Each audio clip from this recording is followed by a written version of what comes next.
Good.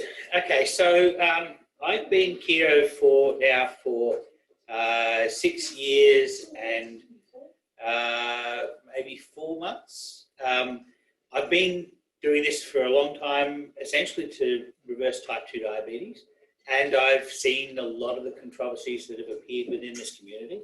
And I'm going to talk about a few of them. Things like, should I be high fat or high protein keto? Should I be carnivore keto or should I be vegan keto? Is that even possible? What should my ketone levels be? Should I cycle carbs? Or can I have cheat days? Is lazy keto a thing? And will keto protect me from being infected with COVID-19? And if I do get infected, could keto affect the disease progress? And so these are a couple of questions that I'm going to look into briefly and see if I can shed my what I understand of this. And I'm just I have graduated as a biochemist. It doesn't mean I know anything necessarily, but I've been studying this stuff now for 6 years and a little bit, in a couple of months, and so this has become important to how I reverse my diabetes. So these are issues that I've drilled into at some length. So the first question is, should I be high fat or high protein keto? And the first question I would ask is high protein keto even possible? And what's the problem with fat? A ketogenic diet essentially is a diet that puts you in a state of ketosis. Essentially, you need to be burning fat to do that. You don't burn protein to make ketones, you burn fat to make ketones. So it's a high protein diet a high protein version of keto is actually a misnomer. It's a high protein, low carbohydrate diet. And there is a limit to how much protein we can actually eat. If you look at the potential sources of energy for your cells, I have a picture of the mitochondria in the middle. This is a cellular furnace, and we stuff all these fuels into the mitochondria, and hopefully it comes out as energy. As I mentioned earlier in the day, that's not necessarily always true. There are multiple ways for that to be decoupled, so that fuel and energy is decoupled. So one doesn't necessarily mean the other. But we generally think of three different sources of energy. We're thinking of carbohydrates, represented here as bread. We're thinking of fats, represented here as olives and avocado. And we're thinking about protein, represented here as a slice of meat.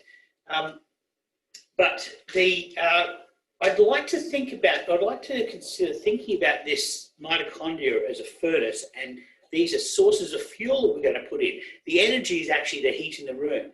The fuel is these raw materials. And I'd like to think about carbs as kindling. And kindling is going to quickly burn a flame, but it runs out very quickly. It doesn't last for very long. So 3 hours after eating a meal of carbohydrates, you feel hungry again. If you're really insulin resistant, then it's more like an hour and a half after eating a meal of carbs, you feel hungry again. And the advertising companies know this very well. This is where the term hangry came from. You're not yourself, and when you're hungry, eat a Snickers bar. This is this idea that the fuel source, glucose is a fuel source. Certainly in people who are insulin resistant, but in most people in general, it's a very short-term thing. It doesn't last for very, very long. And if you're metabolically healthy, as soon as you've burned all of the glucose in your meal, you go back to burning fat that's either stored in your body or in your diet or circulating in your blood. So fat is I like to think about fat as a log. This is something that's harder to get going, but once it gets going, it lasts for a lot longer. And if we're thinking about energy as the heat coming into the room, throwing a bunch of kindling onto the fire is not going to heat up the room very well. Throwing the log onto the fire, if you can get it started, is going to last for longer. It's going to warm up the room better. And this is kind of an analogy to the fact that fat is more energy dense. So 1 gram of glucose is going to be roughly it's going to produce roughly 4 calories of energy. 1 gram of fat is going to produce roughly 9 calories of energy. So, it's twice as dense in terms of energy. energy output. So it's a very efficient form of energy too, a very efficient fuel in order to which to make energy. Now we come to protein. Is protein really a source of energy? Yes, you can make energy from it, but it's kind of like throwing the sofa on the fire. There are more important things to do with protein than just burn it for energy. You build all of your enzymes in your body with it. Your cells are made of it. Proteins are essentially the stuff of life. Proteins are what we use to make DNA, what we make from DNA. It's essentially the nature of who we are. Now, true, we also use fatty acids to every membrane. Every cellular membrane is essentially fatty acids, and we have glycoproteins and glycolipids, and all of these three things are used for structure. But glucose and fatty acids, their predominant use is to store and release energy. Protein is only used when you don't have the other two available. So, and the other thing is, it's when you throw a sofa on the fire, you're not just burning the wood, you're burning the leather, you're burning the material, the paint that went under the thing, you're burning lots of things that shouldn't be burned in it. You're going to get pollution. When you burn protein for energy,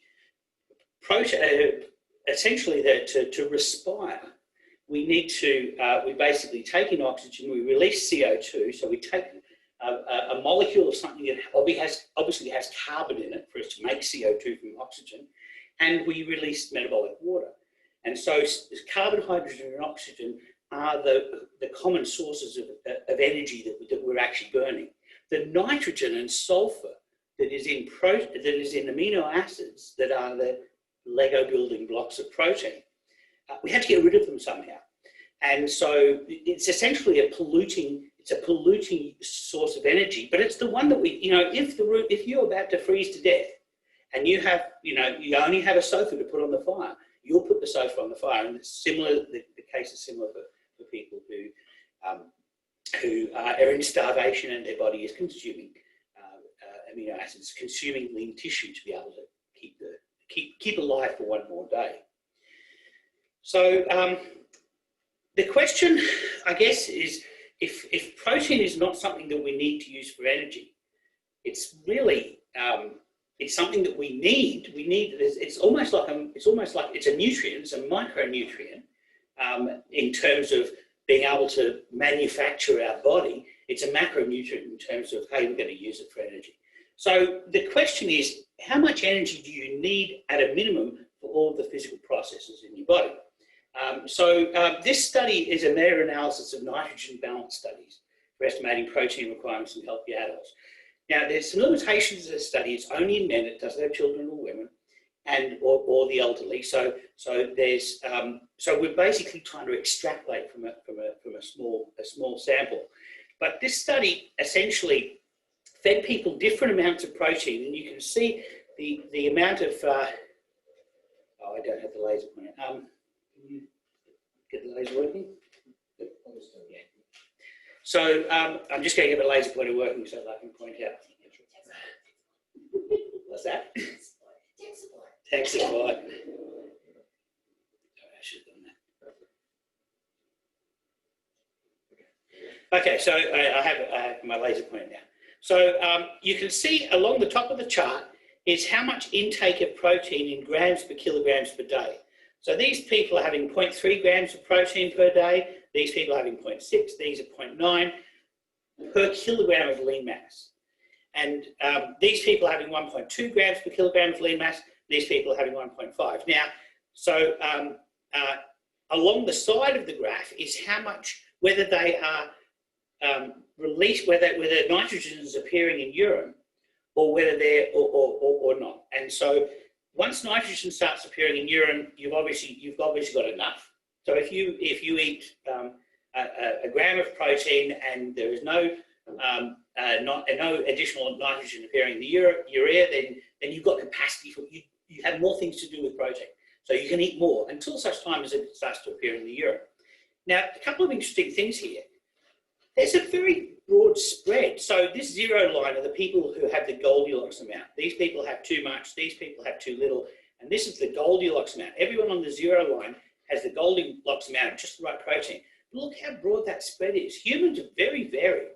So, for example, you know, there's a couple of people out here that have that they need 1 gram per kilogram of lean mass per day to be able to be in nitrogen balance. And then there's a weirdo over here that needs like 0.3. You know, so this data all came from 2003, which was the last Atkins revolution. So, you know, it's quite possible there's some weird stuff, like there's some low carb dieting happening here, or, you know, probably, who knows what's happening. But the interesting thing here is this line.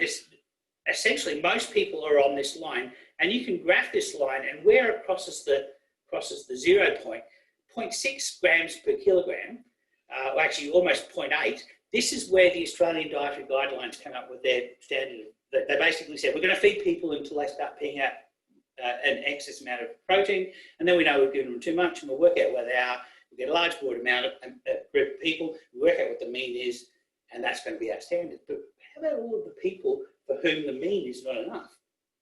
You know, that's the flaw of using this kind of study. If we say this is the dietary guidelines and we're going to give everybody this amount of protein, how about these people here?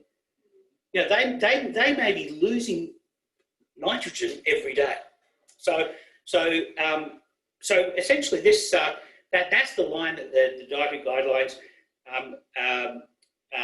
came up with. And this study has suggested that it may actually be a biphasic line where there's one line with a gradient here, and then it elbows up into a different gradient here. I'm not sure of the. I'm not convinced of the argument that they made for that.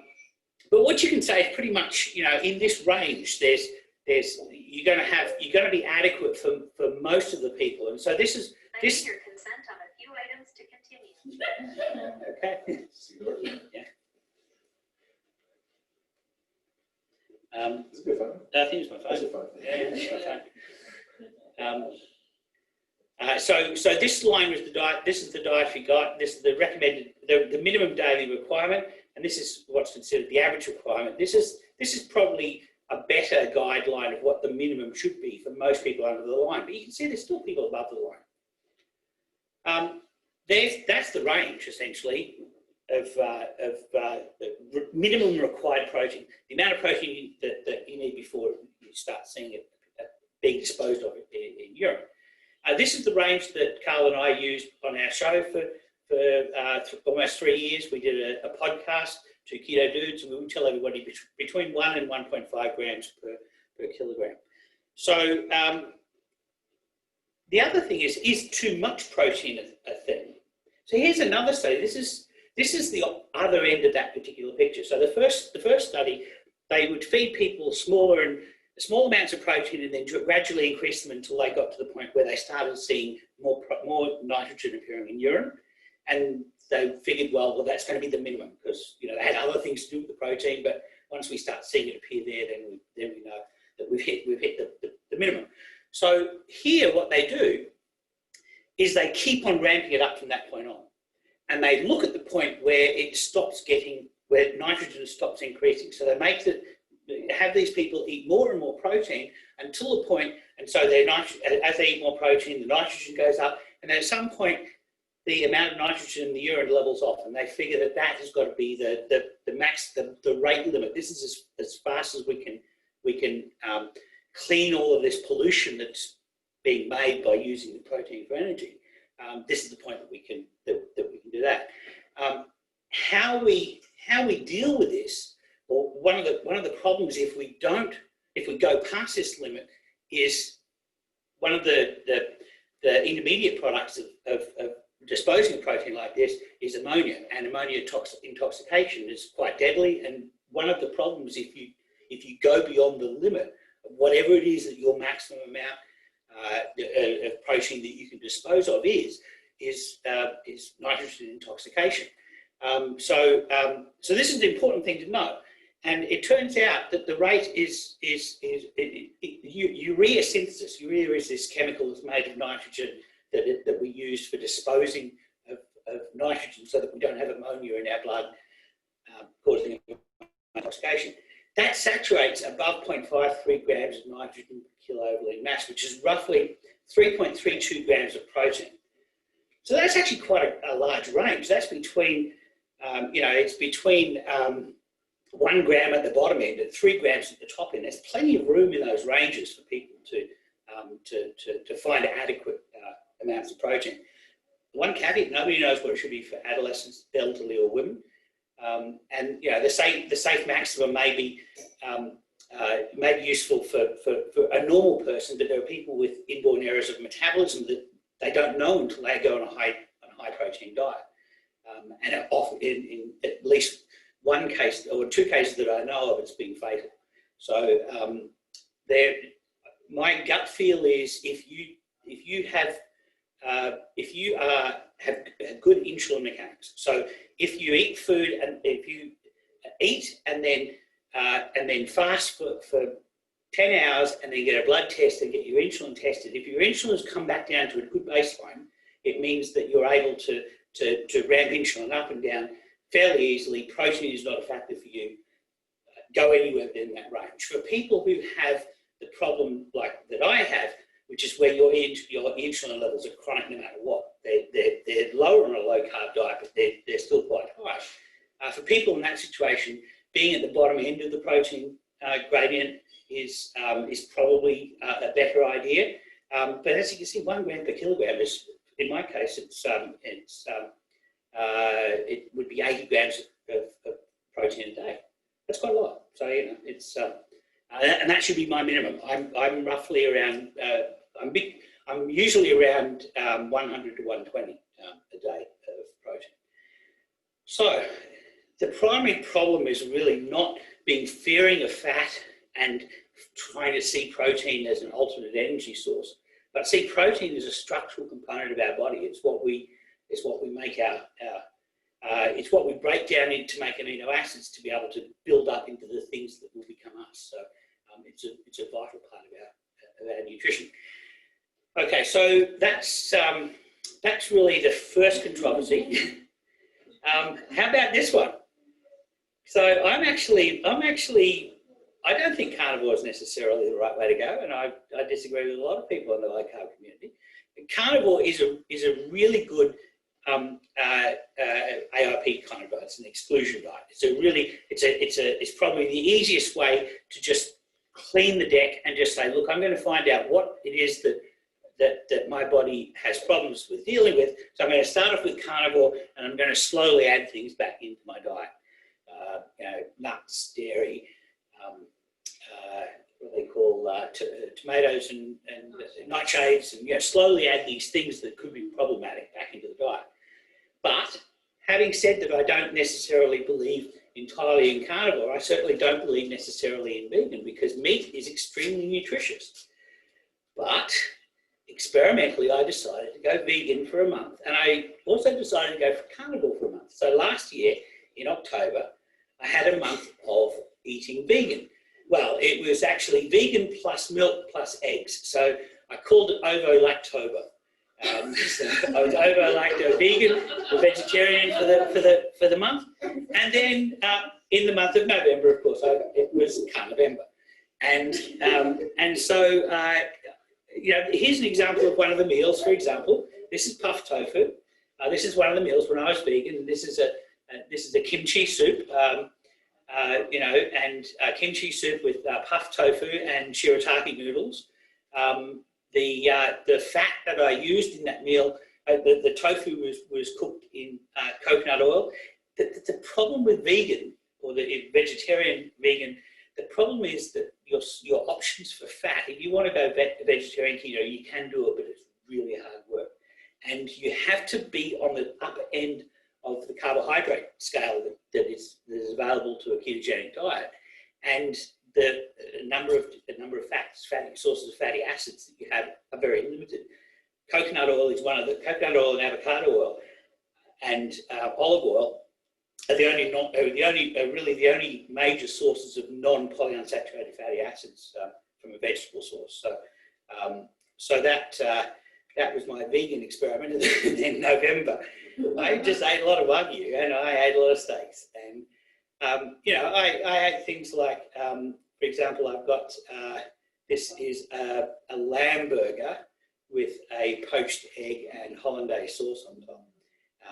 So carnivore doesn't have to be simple, meat on a griddle, or raw if you follow some of the carnivores. But let's get my laser pointer out of the way there. But the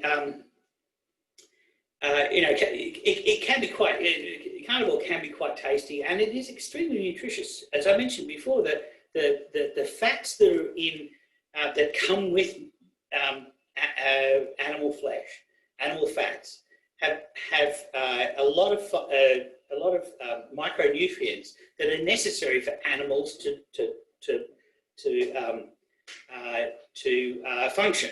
And as animals, our greatest source of an organism that will concentrate the nutrients that are necessary for us is other animals, and the fat contains a lot of micronutrition. So anyway, I highly recommend that particular burger. But my general diet looks something like this. This is smoked goat. It's a pulled meat. I get a shoulder of goat, throw it in the smoker, and put it in for 30 minutes to get that colour on it, and then put it in a slow cooker and cook it for 4 hours, and then shred it and freeze it. And I put it in bags, 200 grams each, and I freeze the whole thing, and I can make a meal from that in under 5 minutes. I have there some halloumi that's been fried in a bit of butter, and I also have some coleslaw. And coleslaw I make with avocado oil mayonnaise, homemade mayonnaise, cabbage, and instead of using carrots for coleslaw, I use capsicums, or red capsicums, or bell peppers, and add a little bit of green onion. So it's not entirely, obviously there's vegetables there. There's not a lot of vitamins. From a nutritional point of view, this is actually not a bad meal, because there's not a lot of vitamin C in meat, but there is a lot of vitamin C and not a lot of sugars in peppers. So as capsicum, for example, is quite good with that meal. So anyway, that's an idea for the kind of. I'm not vegan. I'm not carnivore. I sort of exist in between. If I could tolerate liver, I could probably be carnivore for life. But I mean, because liver is probably the only source, one of the few carnivore sources of vitamin C. But maybe raw liver may be the only source. I certainly couldn't tolerate that for very long. I don't eat liver, so that's why I have to eat my vegetables. So anyway, next question is, what should my ketone level be? This is Stephen Finney at Keto Fest 2 years ago. He wrote the book. He is one of the preeminent greybeard scientists in this field, and he initially, when he wrote the book, he specified that the nutritional ketosis range is 0.5 to 3 millimoles per litre of ketones in the blood. He then started working for a company called Verta, who had a very large pilot study in Indiana, run with Dr. Sarah Hallberg, 284 participants, who they tracked over 3 years. And they learned actually that even though these people were able to reverse their diabetes, lose weight, become healthier, their ketones were dropping slightly as they became more and more adapted. And this happened even 2 years out into the process. So when we go on a ketogenic diet, we eventually become better at making just the right amount. How much is just the right amount? As far as the body's concerned, it doesn't want to make any that it's not going to use. And any that's in your blood is a ketone that it's not going to use. So 0 would be the body's ideal amount of ketones. From my point of view, I mean, my own physiological range is 0.2 to 0.8. I'm only just barely in Dr. Finney's original guidelines for what a ketogenic nutritional ketosis should be, and I'm only there for part of the day. But from my point of view, anything more than zero is information. If somebody is making no ketones, you know something about them. They're eating too many carbs. If they're making some ketones, anything more than 0, then you know something about them. They're eating not enough carbs, so that they have to eat enough fat, and they're producing ketones. How many more over that is not really information. It's not really useful. There's no directional value to no comparative value. I can't compare my ketones with your ketones, and say one of us is doing better or not.